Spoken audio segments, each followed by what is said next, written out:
Hey, this is Josh with TriloBITE Studios, And this is Carl. and today we are going to do a part or sub-part to the Jurassic Fight Club video that Carl did how many months ago? It was about 2 months ago now, actually. It's been a while. Yeah, So that we've noticed is swiftly becoming one of our more popular videos on the channel. I guess people just really dislike Jurassic Fight Club. that or they like your option on the view of Right. you took to it. Either that or they just don't hate it as much as everybody else does. But what we wanted to do in this part of the video, because Josh isn't super comfortable reading off of a script yet. No, I am not. I just wanted to give him the opportunity to kind of get his position on Jurassic Fight Club and how he sees the series. So if you want to just take the floor, I'll kind of just let you go for a little bit and interject here and there. As much as the paleo community, I guess would be a better word for that, has actually disliked Jurassic Fight Club. I remember it like you did. I was there when there were episodes per week. I found it okay, to be honest. I even bought the series on DVD. Yeah, no, you already know my point of view. I didn't absolutely hate it because for me it was still at least something having to do with dinosaurs. Not only that, they showed a few species that's never been done in paleo media ever. Right. The ankylosaur with the Utah raptor. Mm-hmm. I forget the name of it. There was the Tenontosaurus, which was the first time. Yeah. First Deinonychus I can think of. Right. Nanotyrannus. I was about to say Nanotyrannus, which we always talk about. It seems like you always come to bring that one back. You around. can't get away from Nanotyrannus, just like I can't get away from Jack Horner. Pretty much. Let's see. The Leviathan, the ancient sperm whale. That was a new one. Yeah. Megalodon, I think, was done before. No, that was done. BBC. That was done before by the BBC. Yeah, I think that one was done before. But what I'm trying to get at is for a person who is just getting into paleontology, or someone who is, coming into paleo media from Jurassic Park, like you said, Mm-hmm. It's a good stepping stone. It is a good stepping stone. However, there are vast problems with the way the information is projected to the audience. So, on the whole, would you say you're for or against the series? Do you hate it or do you not mind it? Do you like it? If I had to give it if I had to give it a grade. Sure, let's say on a scale of 1 to 10, 10 being the best, 1 being the worst, where do you fall with Jurassic Fight Club? Honestly, a 5. A 5? Yeah, it's a 5 because, like I said, even though yes, there is information that is not only outdated and was wrong to begin with, right, before it got in, before it was even aired, like the whole Majungatholus, which is Lord, not even right. Not even close. It's still a solid series. Now I know there's a YouTuber called Red Raptor Rights who gave it like a below an F. Okay. On the tier list, he's doing like I don't know. I haven't watched him. Yeah, he covered some good points, but also you covered some good points. Yeah. It's there's a lot of B-roll, like in a news broadcast, which kind of is an interesting way of going with the whole documentary series. Yeah, it's interesting. It's very odd. Because, you have Walking with Dinosaurs and now Prehistoric Planet, which is going the whole route of an actual animal documentary. Yeah, full-on documentary style. And then you have Jurassic Fight Club, which is, taking prehistoric animals that are interesting by themselves, putting them against each other with a lot of B-roll information before a cinematic fight simulation. Yeah, before a big fight scene. So, yeah, it's definitely weird. Not the way I would have done it, but no one asked me, so. I mean, I think why I don't mind it so much is for the reasons I presented in the video, and if you haven't seen the video, you should definitely go check it out. But, there are some reasons. Well, actually, I can't talk about that because that'd be spoiling another upcoming video that we're going to be talking about. Well, where I'll be talking a little bit more about Jurassic Fight Club and giving another point of view on it. maybe some reasons why I actually like it, and not see, because in the original video I never said that I liked it. I just said I didn't hate it, which doesn't imply that I liked it. That just means I'm neutral towards it. Like I said, it's a 5 on the scale. You don't really hate it, and you don't really love it. Exactly. So you guys can look forward to that video. But yeah, no, I see your point of view. I see it's a 5. It's an odd presentation style. So what are the things that you really dislike about it? One thing I hated was... Can we talk... Okay, so for a second, who is Dinosaur George? Is he actually a paleontologist, or did they just pull some guy off the street? Yes, he is an actual paleontologist. He's a real paleontologist. Yes, I actually followed him on Facebook for a while. Okay, so... And he has his own YouTube channel. So Dinosaur George... is a real paleontologist. Okay. I just thought it was like too a... good to be true when I went back and rewatched it. No, it's a... I think he's like a traveling paleontologist for a museum. So he goes to, like schools and community things and actually teaches paleontology through that. Okay, so he's like a traveling, where he like goes around and does talks and lectures. Yeah, and like sometimes they zoos have keepers that walk around with animals. Yeah, He's kind of like that for the museum. that's Dinosaur George. From what I understood, yes. Okay. Through his YouTube videos and Facebook. Okay, so anyway, what are some of the things that you really dislike about the series? Because that was something that always got me, is like the paleontologists almost seemed a bit too goofy to be real. I was like, Dinosaur George, is that a real guy? I was just watching this recently before I made the video, so I wanted to do my due diligence. And I was just like, Dinosaur George? Who the heck is It definitely Dinosaur sounds George? like a joke, but yeah, he's a real guy. Okay. So anyway, go ahead. One thing I dislike about the series is, one, the animation kind of is weak. I disagree. No, there are a few creatures on there that the animation works for.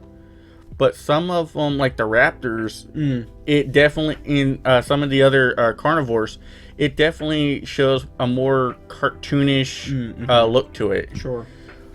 Speaking of which, all the raptors in the series, I dislike. Well, the Deinonychus is literally just a repainted Velociraptor from Jurassic Park. Yeah. Which Deinonychus was the go-to raptor for that movie anyway. Yeah, it was the closest thing that we have to... Dromaeosaurus, even though it has feathers, it has the worst feathers I've ever seen on a paleo media But it project. has them.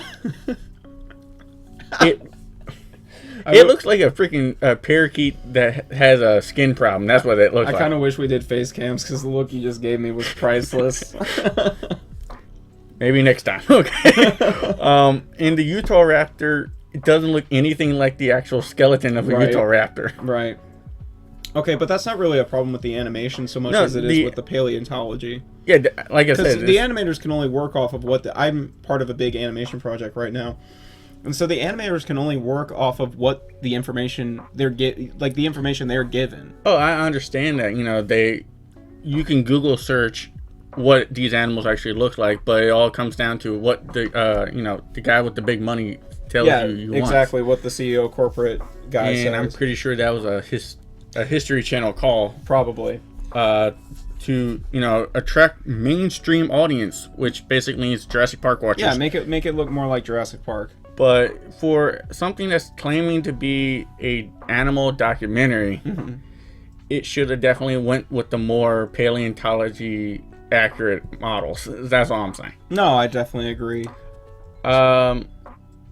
Also, can we just talk about Pachyrhinosaurus for a minute? Sure.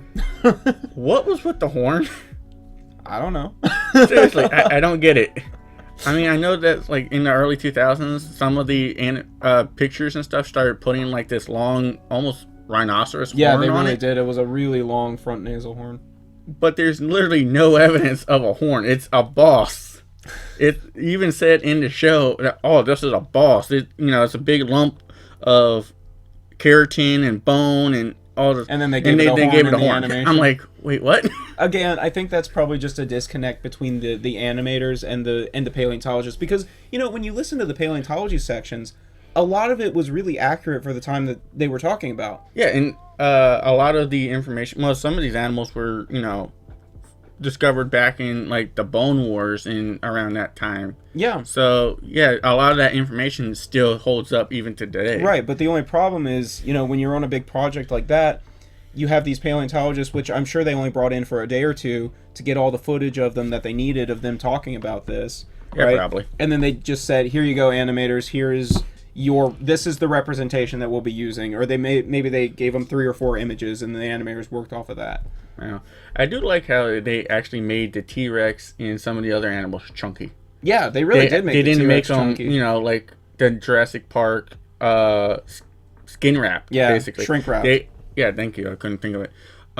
They actually looked like an animal. They had flesh and muscle and all that. So that was one thing I actually thought was positive. A lot of the animals did look like an actual animal. Yeah. And I think so okay, that's a couple of things you liked and disliked. So if you had to have a favorite episode, which would it be? Because I think I've got mine, just because it's so outrageous. I got 2. Okay. One ambitious. Was what? That's ambitious. Well, I actually, when I was little, I used to watch these 2 episodes a lot. I used to watch the episodes when they aired on History. The River of Death with the Albertosaurus and Pachyrhinosaurus. Mm-hmm. That one, because it was so interesting to think that we have fossil evidence of mass killings. Mm-hmm. We think of today, look at caribou crossing in Canada, in the wildebeest in Africa, and it's literally the same thing with dinosaurs. Yeah, it's the same thing with dinosaurs. So it, for me, for that one episode, it was kind of seeing history repeat itself. Okay. I never thought about it like that, but that's a good point. It's like poetry. Yeah. It repeats itself. Sure. The other one was Bloodiest Battle. That was the Morrison formation with the Allosaurus, Camarasaurus, Stegosaurus, and Ceratosaurus. Okay, yeah. Because we have... That one's just so far-fetched to me, though. The scenario is so silly. You think it is, but actually their dinosaur monument I know. is an actual event that happened. I know. So, yeah, it does look stupid to think that, these animals would go into a complete bloodlust and just go from a dead Ceratosaurus, dead Stegosaur baby, and attack a bull Camarasaur. Yeah. But if you look at the evidence of the fossil site, it looks like Allosaurus did have a bloodlust. Yeah, it actually kind of points to it, doesn't it? So, you dig through the sediment, and you find, a healthy ecosystem. But as the dry season kicked in, you have Allosaurus from all different age groups just dominating that top layer. Okay. So it definitely would look like it would. I wouldn't say a total bloodlust like something like Scorpius Rex had. Yeah. But it definitely showed that Allosaurus was the top dog in the Jurassic Morrison formation, Mm-hmm. but also it would not be picky on what it's going to it's going to eat. Either it's going to eat the herbivore or another carnivore. It don't matter. Really matter. Yeah, okay. So what's your favorite? My favorite is definitely the Megalodon one, because it's so silly. The way they present the information, especially because like the paleontologists talk about it, right? And they actually make good points. And they give us the rough estimation of the size. And they say, it's anywhere from 50 to 80 feet long. I don't remember if that's exactly what they said, but they said maybe it was even 60. And then they're just like, that's as big as a jumbo jet. And it's like, no, it's not even close to being as big as a jumbo jet. The blue whale is 100 foot long? Yeah, like have you ever seen a 747? Have you ever been on a big plane? I've never been on a plane. You know that an average tractor trailer is about 50 feet long, right? Yeah. Yeah. That's my point. They're trying to tell you. They're trying to tell me that I can see Megalodon reaching about 50, possibly 60 feet, depending on if a female is larger than the males, like great whites. Yeah. Yeah, I'm not seeing. I'm not seeing Megalodon a jumbo reading jet, and jumbo jet I just like picturing the idea of Megalodon like in flight. Big old chunky boy coming just at you. with like with its pectoral fins just like extended like wings, and it's just making airplane noises. Doing, you know how in Jaws it's always the fin above the water? Uh-huh. That thing would look like a freaking sail coming at you. It would look like a sail. It's just so like funny. a giant floating mountain. What's that? Like, I hate that episode too, because that is the most grievous of all the episodes, in my opinion, because the information presented by the paleontologist is fine, but then the announcer reads off of whatever script they gave him. And it literally sounds like the most badass action movie of the summer. Right, but it's awful because they say, you know, it's so bad. It's the size of a jumbo jet. Sure, all right, you just keep believing that. But I don't know. And when I rewatched that episode, I just thought it was so funny because, like I said, I just imagined Megalodon flying through the sky, just making airplane noises like. You just a little kid with a shark toy. Yeah, pretty much. So that's my favorite episode because it's silly. My favorite episode in terms of like the paleontology presented is probably the Nanotyrannus episode. Is the one with the T-Rex and the T-Rex Nanotyrannus. killers. That's the one. Because while the scenario is still a little weird, they hype it up as like the Nanotyrannus is trying to kill off like competing predators, which doesn't really make a whole lot of sense in biology standards, but actually it does, because lions will seek out cheetahs, leopards, and all them and kill them and do not eat the carcass. Right. They will literally just kill a competition predator just for the hell of it. But I don't know. I think that was a weak argument to make there. Oh, it definitely was. In terms of the evidence that they presented, because the evidence that they presented was really good, and I like that they, gave Nanotyrannus its actual... It was an actual species and not just a juvenile T-Rex. But, like I said, and that was one of the things that kind of got me to think that Nanotyrannus is the last Albertosaur. Yeah. But here's the one thing that out of that episode that really irks me. Okay. Venomous T-Rex. Oh yeah, venomous T-Rex, Komodo dragon T-Rex. That was yeah, that's a iffy. See, and again, that was something if I remember correctly from the episode, that wasn't presented by the paleontologists. No, that was just thrown in there. Yeah, that was just thrown in there by the announcer on their script, just like, well, it probably was like that, and it's like, what? Yeah, I don't know where they was T-Rex also the size of a jumbo jet? No. Could it fly through the sky with its tiny little arms? That'd be a funny You just picture. see a little flapping. Just.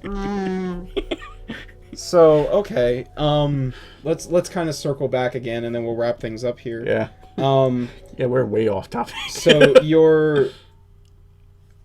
let's go back to some of the things that you in general, not like nitty gritty details, but in general, the top 3 things that you dislike about the series the most. Because mine are, it turns it into movie monsters.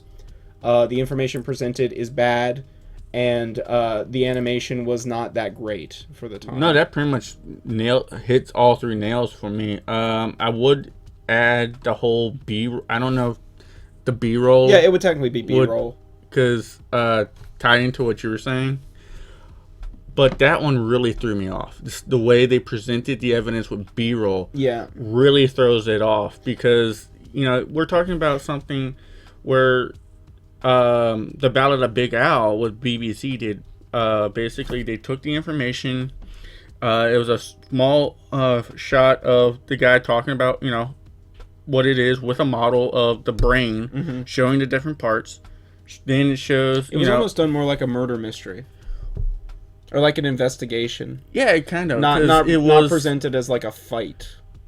Yeah, basically it was kind of like a murder documentary with prehistoric animals. Yeah.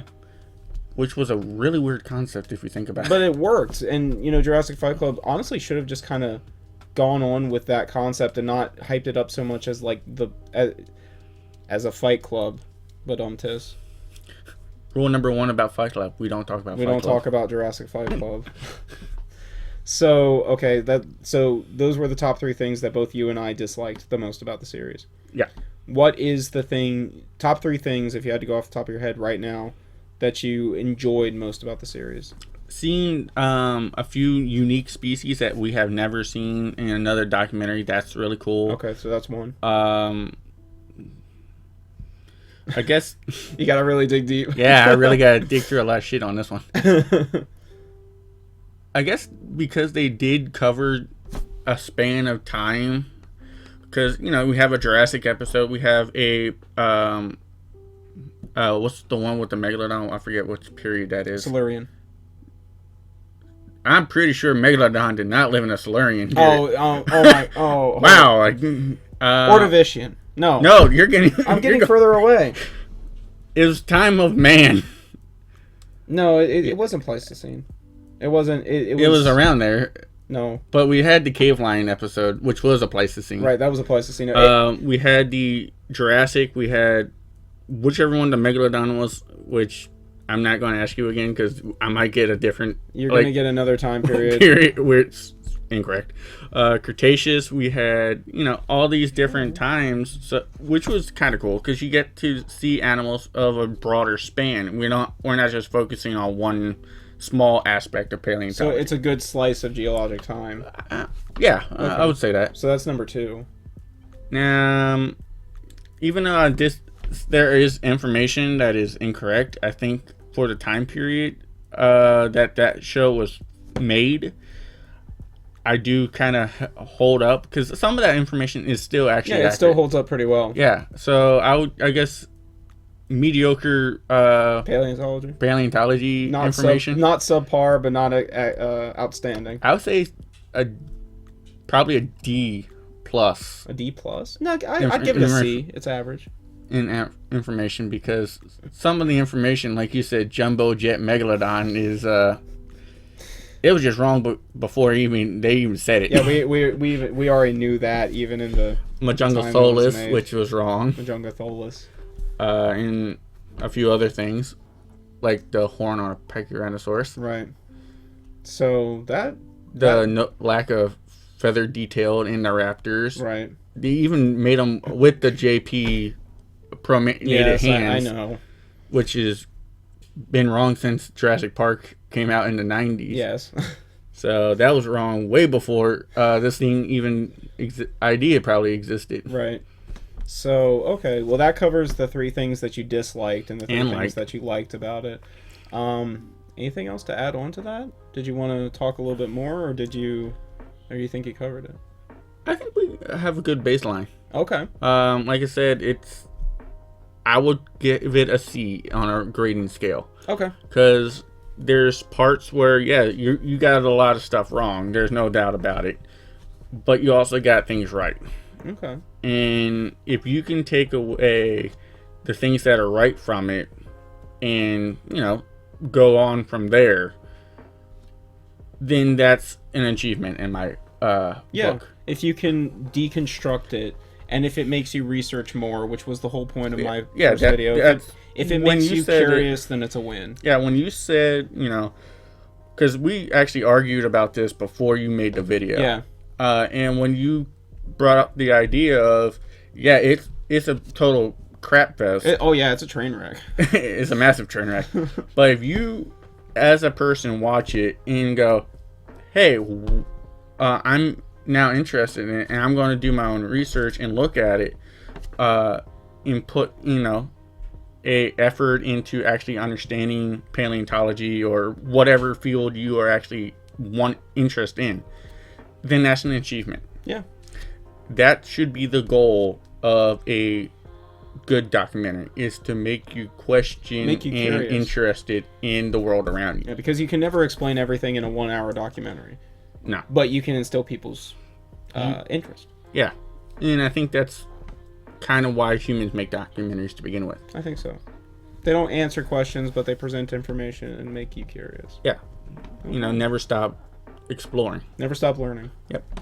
So this is Josh. And this is Carl. Signing off. Bye.